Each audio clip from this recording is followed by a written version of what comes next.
Addressing the growing demand for efficient and sustainable mass transit systems, that is the question here, given what we just heard from the President. And as promised, joining us tonight is Secretary Vince Dizon, who heads the agency tasked to do this. Good evening. Welcome once again to The Big Story, Secretary Dizon. Good evening everyone. Okay, ano ba ang sagot ninyo sa mga inaangal ni Presidente? Unang-una, siguro let's discuss the mass transport system. Lalong-lalo na natataas ang presyo ng gasolina at marami siguro pipiliin na lang mag-commute.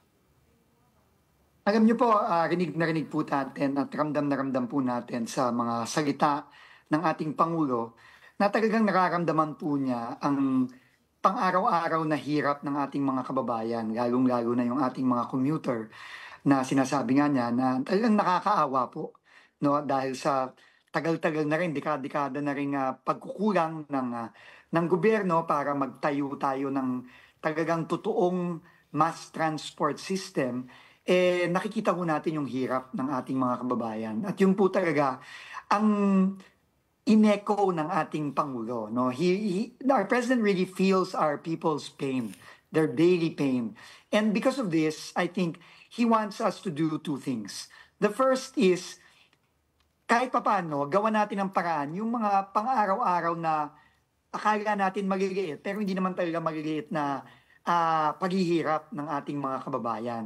Yung haba ng mga pila sa ating mga mass transport systems, yung pong mga hindi gumaganang mga escalator, elevator, na talagang nitong mga nakaraang taon, nitong mga nakaraang dekada, parang naging pang-araw-araw na lang na kalbaryo ng mga kababayan natin. So, kailangan, ang sabi nga niya, kailangan gawin nating ligtas at komportable ang pang-araw-araw na commute, despite the inefficiencies and the inadequacies of public mass transport. But the second thing is, sinabi din niya yon, gusto niyang bilisan na yung mga long-delayed projects na talaga nga namang yun ang talaga magbibigay ng pangmatagalang ginhawa sa ating mga commuters. So, na-mention po niya yung long-delayed na MRT systems, yung MRT-7, yung common station, at itong mga malaking mga bagong sinimulang mga proyekto, yung pong Metro Manila Subway sa Metro Manila, yung pong North-South Commuter Rail sa Luzon, North and South Luzon, pati na rin yung mga iba nating mga proyekto sa Cebu, yung Cebu BRT, at pati na rin sa Davao, yung ating Davao modern bus system. So, yun po talaga. Anong pangako nyo, sir? Kailan yan mangyayari? Alam nyo, halimbawa po, yung MRT-7, I was there 2 weeks ago. And yung pong nakita ko, tingin ko, kampante po tayo na matatapos po ito finally after more than 10 years of planning and execution. This will finally be enjoyed by our commuters by the first half of 2027. No, mula po Trinoma hanggang Sacred Heart, no, bago mag San Jose del Monte. At yung din pong San Jose del Monte, kahit na mayroon pang aberya doon sa right of way, malapit na po nating masolusyonan yon, no, sa tulong ng San Miguel Corporation at ng ating LGU sa San Jose del Monte. Tingin ko po, baka po within the 2028, baka po towards the end of 2028, tapos na rin po yung dalawang natitirang stasyon ng MRT-7. Yung common station, ang goal po natin, finally matapos na rin yan at magamit na rin yan, kasabay ng MRT-7. At yung pong North-South Commuter Rail, kampante po tayo na matatapos natin mula Valenzuela hanggang Clark by early or mid-2028, bago po matapos ang termino ng ating Pangulo. Yung common station, Secretary Vince, yan yung mga una mong pinagtuunan ng pansin. Since then, no, natuklasan mo nga yung mismatched tracks for the LRT-1. And then after that, I believe, no, nag-reply yung BF, yung contractor, na hindi nga nakapagtapos. Sabi nila mabagal daw yung payment. What is the resolution there and what's the real score? Well, it's already been terminated, Sean, and ongoing pa rin po ang pag-uusap ng BF at ng gobyerno. Meron pong sinasabi ang BF na kine-claim. Ang sabi ko naman po, simple lang naman po. Kung may pagkukulang po ang mga nakaraang administrasyon sa pagbayad, yan po ay babayaran natin.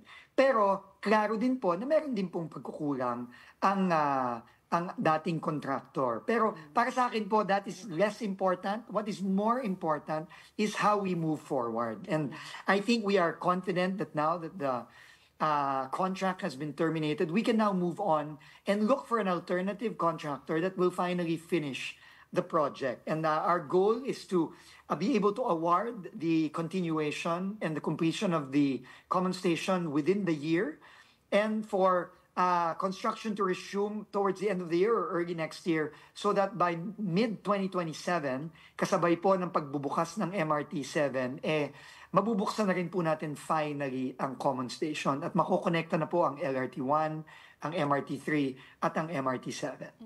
But Secretary, construction is one thing, but maintenance is also another. And as we all know, train maintenance has long been an issue sa mga tren po natin. So what changes are you introducing, or how can you ensure that there's better reliability when it comes to our rail system?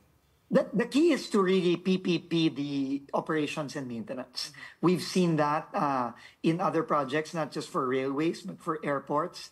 When the private sector operates and maintains, it does a much better job at keeping the facilities functional, that keeping them clean, keeping them very usable and more efficient. So that is our plan for all the railways. No, obviously MRT-7 is already a PPP, LRT-1 is already a PPP, but we have to focus on having the MRT-3 and the LRT-2 as well under a PPP arrangement. So that our goal is to have that also bidded out, completed within the term of the President. Para po paglabas naman po at pagkatapos ng ating Pangulo, naayos na rin po to once and for all. So medyo matagal intayin, diba? 2027 pa. Ano yung mga low-hanging fruit na pwede ninyong gawin? Sabi nyo nga, yung escalator, etc. Yung Mount Kamuning. Si Mount Kamuning. Kailan Opo, yun? alam niyo po, Siguro yun, madali-dali naman. Matagal po yung 2 years, pero you have to realize that we've actually been waiting for the common station and MRT-7 for the past, I think already more than 15 years. No? The planning started here in 2008. So 2 years is long, but I think it's worth the wait. But for the low-hanging fruit, na-mention niyo po yung Mount Kamuning. No? Talaga pong dyan nagalit ang ating Pangulo.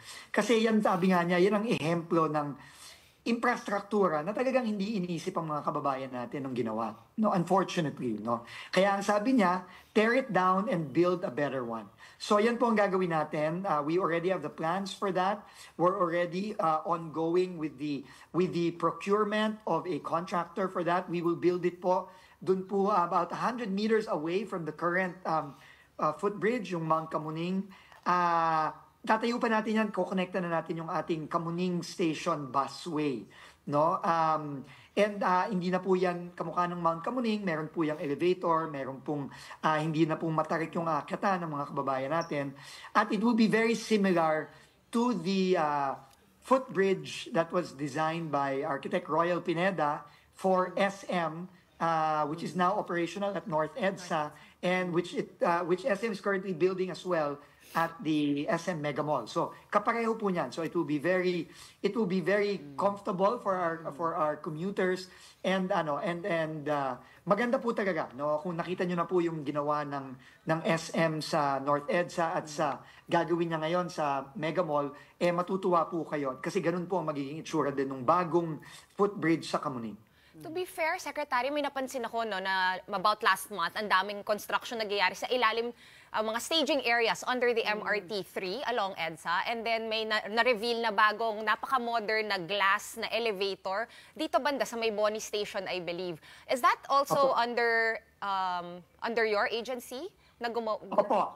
Yan po ay partnership natin with MMDA, yung pong mga elevators. We opened all of the elevators on the busway, a total of 18 of them. I think about a month ago. And ito nga, tuloy-tuloy tayo dyan, pagdadagdag. para lang, alam nyo, napakahirap po lalo na para sa ating mga seniors at sa ating mga persons with disabilities ang pagko-commute, no? So, I think we owe it to them to really provide these facilities. And we are trying to find a way to also provide them in all of the stations, not just in a few of them. Okay, Secretary, let's talk about the discounts that the Transportation Department recently introduced. Malaki-laki po, 50% for students, even those taking up postgraduate studies. But Secretary, paano naman po yung mga senior citizen? Can we also expect a big discount for them? Opo, narinig nyo naman po ang ating Pangulo sa kanyang interview na ang gusto talaga niya is matulungan ng mga kababayan natin. Lalo-lalo na ngayong panahon na to na marami pong uncertainty sa Middle East.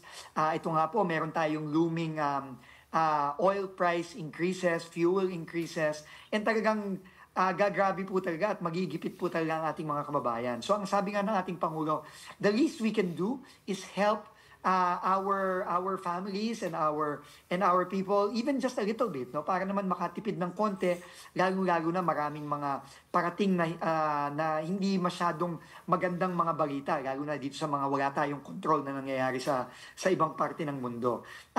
Sinimulan po actually yan ng Pangulo nung kanyang pinatagal yung Labor Day na free ride sa MRT at LRT. Ginawa po niyang 4 na araw, imbes na yung traditional na 1 araw lang on May 1. Tapos relaunch po niya yung Pamilya Pass 1+3 para sa mga pamilya, para naman may konting ginhawa at konting pagtitipid ng ating mga pamilya pag linggo. At ito po yung kaninang umaga, no, na ginaunch po natin, yun na rin sa kanyang kautusan, na yung mga estudyante naman, no, na taasan naman natin ng konti yung diskwento para naman matulungan hindi lamang sila, kundi pati ang magulang nila. Pero marinig yun din po, no, na-mention din po ng Pangulo natin yung discounts para sa seniors at sa mga kababayan nating may kapansanan. So, yan po ay currently na inaaral na rin po natin at makakaasa po ang ating mga seniors at ang mga ating mga kababayan na PWDs. Gagawan po natin ng paraan na mapataas pa natin ang mga diskwento nila at least sa ating mga trend. Tukuyin naman natin, Secretary, yung overcharging ng airport taxis at saka yung sabwatan na nangyayari doon. Ano na ang update dito? Yan po talaga talagang nakakasama po talaga ng loob. Alam naman nating matagal na itong nangyayari. Pero nagulat lang ako dun sa laki ng sinisingil. In fact, sasabihin ko na sa inyo ngayon, may bago kaming report nakuha lang po namin kaninang hapon, may nagsumbong po na pasahero sa San Miguel Corporation. Nagcha-charge daw po yung isang taxi ng 5,000 pesos from one terminal to another. No, this is really, unacceptable. No? Sobra-sobra na po to. And sinasabi ko nga, no, I've experienced taxis that overcharge, no? Lalo na galing sa airport or kapag bumabagyo, umuulan. Pero ito pong mga amounts na naririnig natin itong mga nakarang araw, yung narinig namin ngayon, talaga pong grabe, no? Outrageous na po ito. At kahapon din po, nagsumbong na po yung isang driver, no? Yung isang nahuli natin dahil sa in-upload ng ating mga kababayan, na meron pong mga kasabwat sa loob mismo ng airport at mga airport police pa ang kasabwat. Kaya po yung 5 pinangalanan ng ating kababayan na driver, kahapon, kagabi lang, no, pagkatapos namin nalaman yun, pinarelieve na namin of their duties. They're now relieved and we are now undergoing a serious fact-finding investigation and they will be facing severe penalties. If kung mapatunayan talaga na involved sila dito sa sindikatong ito, no, na humihingi ng up to 40% no ng mga fares ng mga ibang taxi diyan sa airport. May no? proposal na po, Secretary, na alisin na yung privilege ng mga special taxis, 'di ba? Merong parang sadyang sila lang yung nakakapasok doon sa NAIA. Yan po ang isa sa mga pinopropose natin, no? Kasi simple lang naman, tayong lahat naman po, marami sa atin nakapagbiyahe na at least sa mga ibang bansa dito sa Asia. At nakikita po natin, pagdating mo sa airport, merong sign taxi, susundan mo, darating ka doon, merong maayos na pila ng mga pasahero, meron ding maayos na pila ng mga taxi.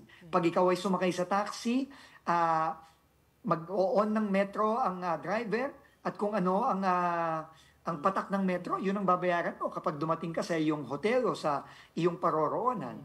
No, simple lang naman po yun eh. So, hindi ko po naiintindihan kung bakit marami pang mga ganitong klasing mga accreditation, special taxi, etc., etc. Kasi pag meron pong ganyan, nagkakaroon po talaga ng opportunity for corruption. So you At cannot merong mga- you cannot yourself unilaterally just scrap those accreditation. Well, we need to talk to other agencies of government, no. But I think other agencies of government will be of like mind to us when we say this needs to end. It's not Siyempre only may nagpo-protect inconveniencing. din siguro sa gobyerno sa mga ganyan. Sigurado. Secretary, But yeah. yes. So, related to Ces's question, since na-privatize na yung NAIA, mabibigyan ba sila ng mandato na manghuli sa mga ganyan, mga sindikato inside, mga mafia? Will you give them the purview to, do something about it? Yeah. Unfortunately, the security is not within the purview of the operator, no? It still lies in government, no? And airport police, unfortunately, is a division under the Manila International Airport Authority.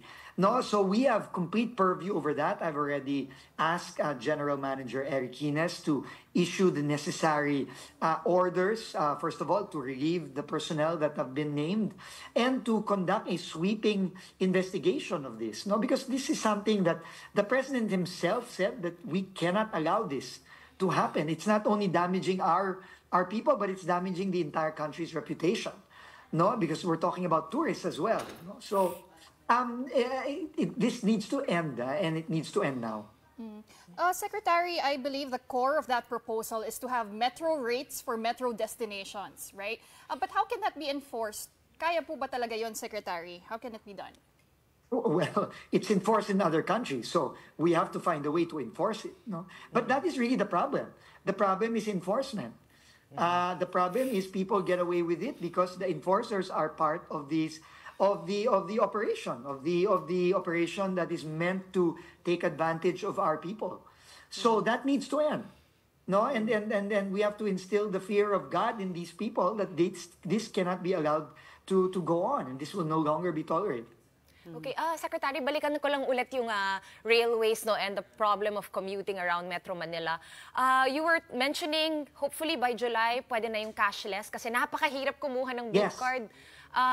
Is this still on track next month? Yes, in fact, we will do one carousel, one turnstile in every MRT station starting mid-July. We are doing this as a pilot together with GCash and RCBC.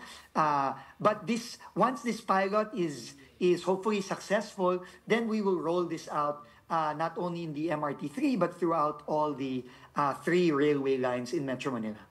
Okay, pero sa mga bus hindi pa kasali yon. Hindi pa po. Medyo complicated po kasi ng konti sa bus. So inaaral pa po yan ng ating mga partners, no, ng ating mga private partners. Uunahin po natin ang tren dahil nandun na po yung infrastructure and mas madali nating i-implement. Pero makakaasa po sila na pati sa buses, lalo na sa busway carousel, gagawin din natin yan. Puntaan naman po natin yung Espanya Busway. Ano naman po ang update dito? Alam niyo po, nakita naman po natin yung success ng EDSA Busway Carousel. Marami pong nagsabi nung unang pinopropose yan na imposible yung magawa at hindi yan makakabuti at makakasama pa yan para sa ating mga commuter. The exact opposite happened. Now, there are 250,000 people who use the busway carousel every day, and it has proven to be a very efficient. It's not perfect by any means, but it is a much more efficient way for our commuters to travel faster, and reach their destinations faster and more predictably. And we must build on that, and we must look for other areas in the metropolis where we can do the same thing because it has proven to be effective. And yung pong QAV at Espanya, pinag-aralan na rin po yan ng World Bank. Dati pa, I think ano pa 2010, if I'm not mistaken, pinag-aaralan na po yan ng World Bank. No? So, I think gagawin it's na. about time na nasubukan na natin. No? Tama na yung aral, tama na yung plano, gawin na natin, subukan na natin. Pati QAB, Sec? Sorry? Pati Quezon Avenue? Yes, Quezon Avenue, Espanya, hanggang EDSA. Opo. So when? When will that start? So we are right now in the planning stages. We don't have the budget for it yet, but we hope to get the budget by next year. But we are right now in the planning stages this year, and hopefully by next year we can start this already. Secretary, moving on to another topic and a devastating one, that fatal crash that happened in NLEX. It's the second accident that happened in the Marilao interchange, just after 3 months since the first one happened. What is the DOTR doing in terms of that? Well, what we've already done is we've already told NLEX that if there is any disruption whatsoever, meaning if those 4 lanes on NLEX between May Kawayan and Marilao are not available, then the toll must be waived for our motorists, similar to what we did the last time this happened. But I think more than this, I think it is happening too often. And I've really called the attention of NLEX Corporation and to tell them that it is their responsibility to prevent this from happening. And inamin nila na nakalusot na naman yung truck na mataas dun sa kanilang gantry sa May Kawayan. So, hindi na po pwede yan. So, we have asked them to explain themselves and we will be initiating proceedings against NLEX at the Toll Regulatory Board.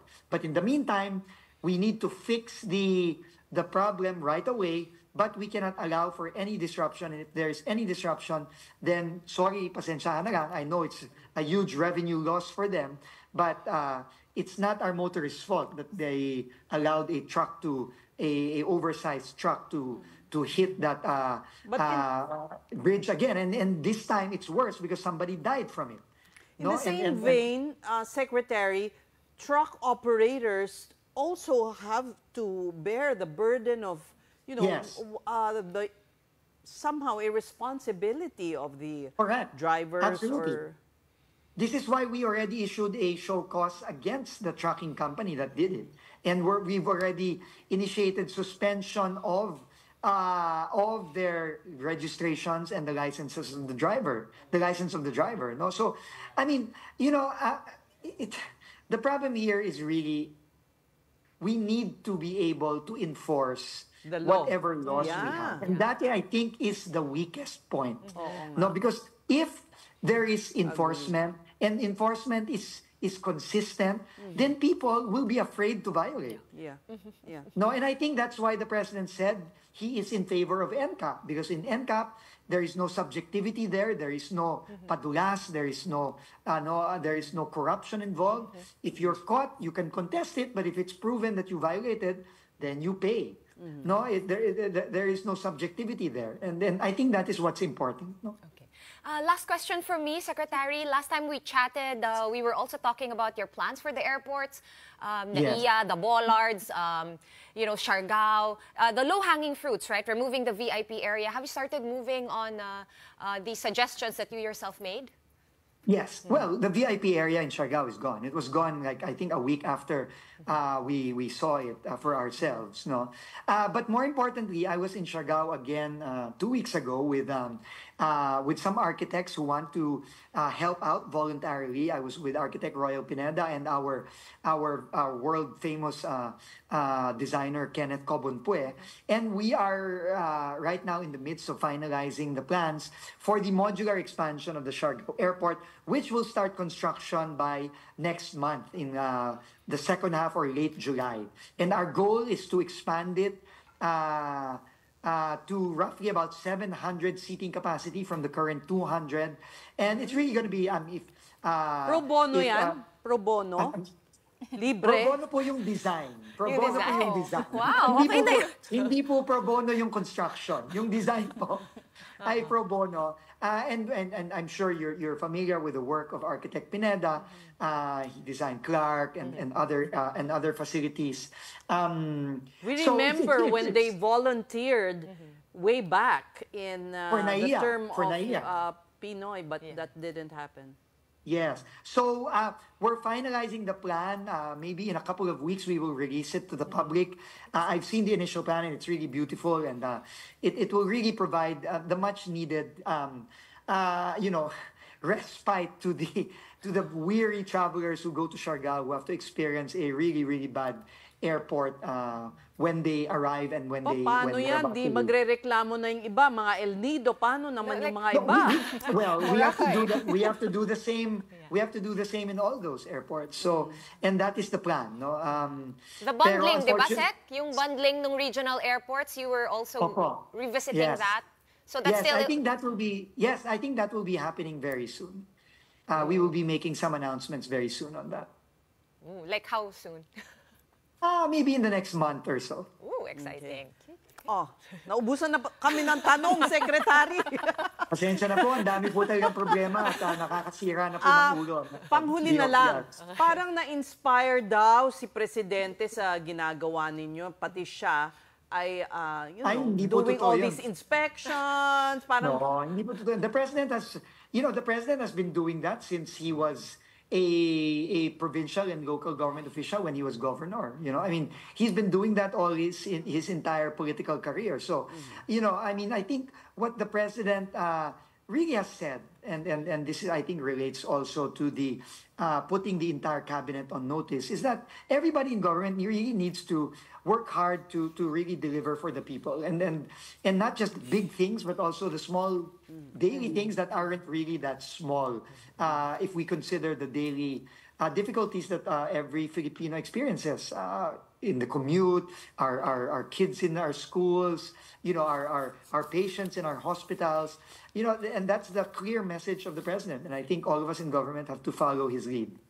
alright, maraming salamat sa ating suki, si Transportation Secretary Vince Dizon.